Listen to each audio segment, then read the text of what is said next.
she went to open the curtain, she actually tried to close it. I think she had a little sense of foreboding. But so, several months ago, my wife Florence and I were talking about our 3-year-old twins. And they were going to enroll in preschool, and they had to be potty trained to be able to go to preschool this time.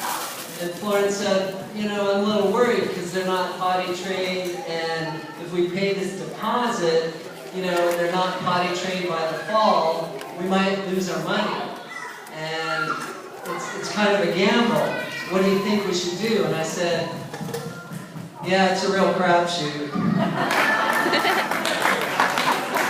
You can lift up that applause sign. That's better, that's better.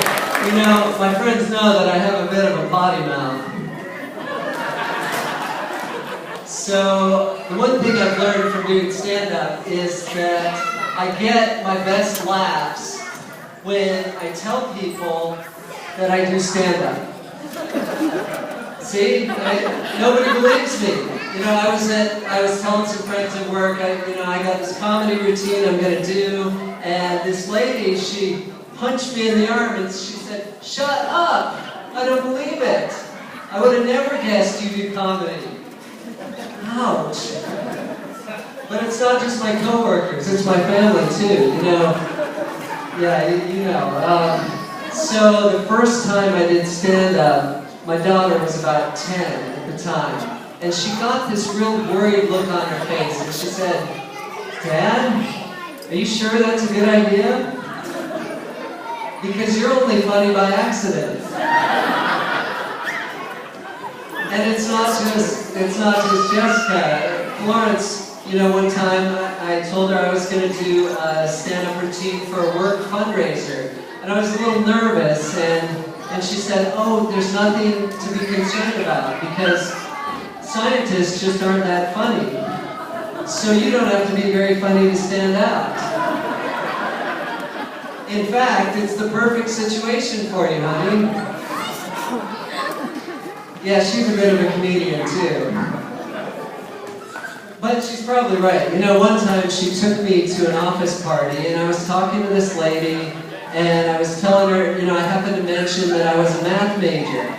And when she heard that, you know, she started backing up, and I said, no, I'm not one of those nerdy mathematicians. I'm a cool mathematician, I'm hip.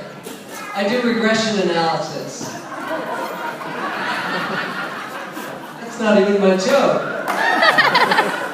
I do regression analysis. You might say I'm the least square mathematician. Yeah, she liked that one about as much as you did, and so I said, "No, really, I'm an interesting guy. I'm a scientist at the CDC, and I study herpes viruses." So here she is, you know, backing up some more, and I said, "No, let me clarify. I don't have herpes, but I'm working on it."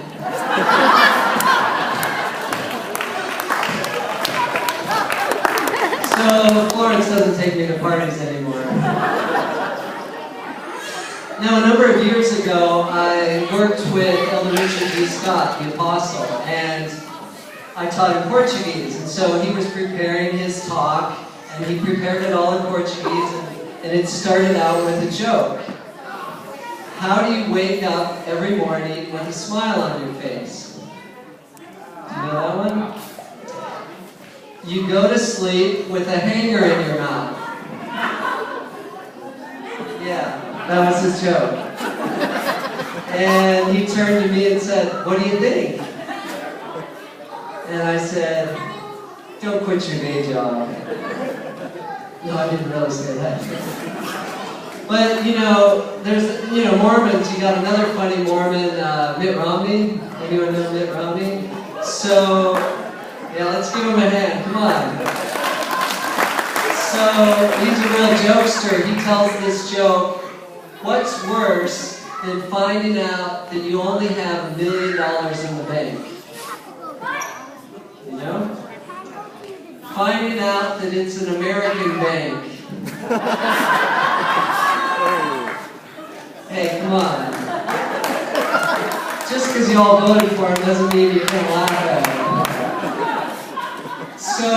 So Mormons, you know, these examples just make me think that we're kind of comically challenged. Maybe we're just not that funny as a people. And the sad thing is that we have so much material to work with. I mean, we're a peculiar people, let's face it. And I'm not just talking about Glenn Beck. I know, we all love Glenn Beck. So, our language is peculiar. I mean, we stand and say, I stand and bear my testimony. I know with every fiber of my being. What the heck does that mean? You know, and then, okay, so you got it. Our language is peculiar. We go to these steak dinners. Have you ever been to a steak dinner? What do they serve at steak dinners? You guessed it, spaghetti, meatloaf. And then, okay, here's another one. Joint priesthood meeting. Joint priesthood meeting. Which would explain all of those high priests. I see Ralph Cordell laughing out there. So, yeah, we got a lot of high priests in this world. But not only is our language peculiar, our food is peculiar. I mean, besides the meatloaf, you know, what is it we eat?